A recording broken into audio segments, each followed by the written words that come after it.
Beleza, vamos falar sobre cultura maker.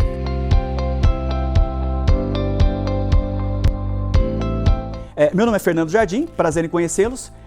Eu vou contar 3 historinhas para vocês que a princípio parecem completamente desconexas, mas no final elas vão ter um fecho e vocês vão entender melhor o que é a cultura maker e a importância de um laboratório desse, o LIT, que a gente tem aqui na ESEG. Quando perguntavam para o Einstein o que ele tinha de diferencial em relação aos outros físicos, o Einstein dizia, geralmente, que ele não tinha nada em especial em relação aos outros cientistas, né? Rapaz humilde. Ele dizia que o que ele conseguia fazer era, e diferente dos outros físicos, era aquilo que ele chamava de experimentos mentais. O que é o experimento mental? É você imaginar situações dentro da sua cabeça e, a partir dessas situações, extrapolar para teorias sobre a física. Por exemplo, o Einstein imaginava como seria voar à velocidade da luz em linha reta, segurando à frente do rosto um espelho. Aí o Einstein se perguntava, tá, será que eu conseguiria enxergar o meu próprio reflexo? Viajando em linha reta à velocidade da luz com o espelho na frente? Porque, em tese, a luz teria que sair do meu rosto, bater no espelho e voltar. Para fazer isso, o meu reflexo teria que viajar ao dobro da velocidade da luz, o que é fisicamente impossível, em tese. E aí, com base nessas perguntas e nesses experimentos mentais, o Einstein desenvolvia suas teorias a respeito da luz sendo partícula ou onda, do espaço e do tempo, e o final é a história.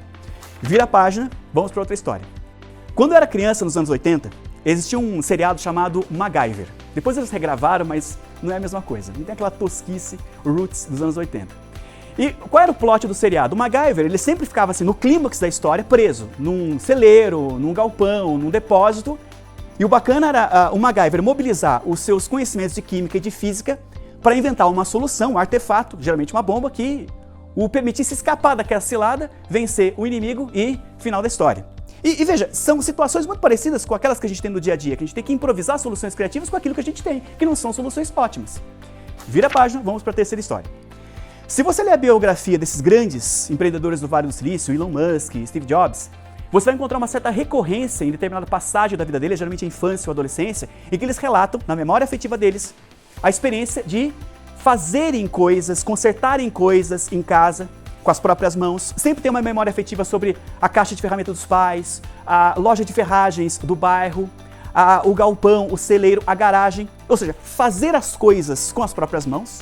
Ou seja, eles já eram maker, antes disso esse chamado cultura maker, e que essa habilidade os capacitou futuramente a desenvolver seus próprios empreendimentos. Agora, vamos juntar as 3 histórias.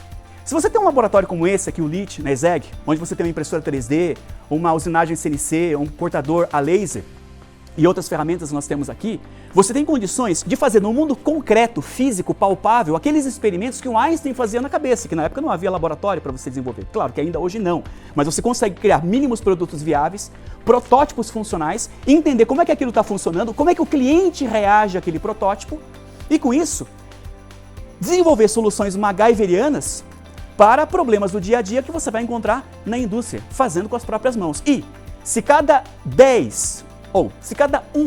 desses 10 protótipos funcionais que você desenvolver realmente solucionar um problema de alguém que está aí no mercado, você tem um empreendimento, como o empreendimento do Vale do Silício. Então é muito bacana que o aluno frequente, com mais frequência, um laboratório como esse e use as coisas aqui, né? Inclusive tenha, né, os seus próprios brinquedinhos como o Arduino, né, que é uma placa para você mesmo programar, né, o hardware livre, com software livre, para você fazer projetos de automação industrial, projetos de automação doméstica, acender luz e apagar luz batendo palmas, e até mesmo projetinhos mais simples de internet das coisas. Por quê? Existem várias formas de você aprender.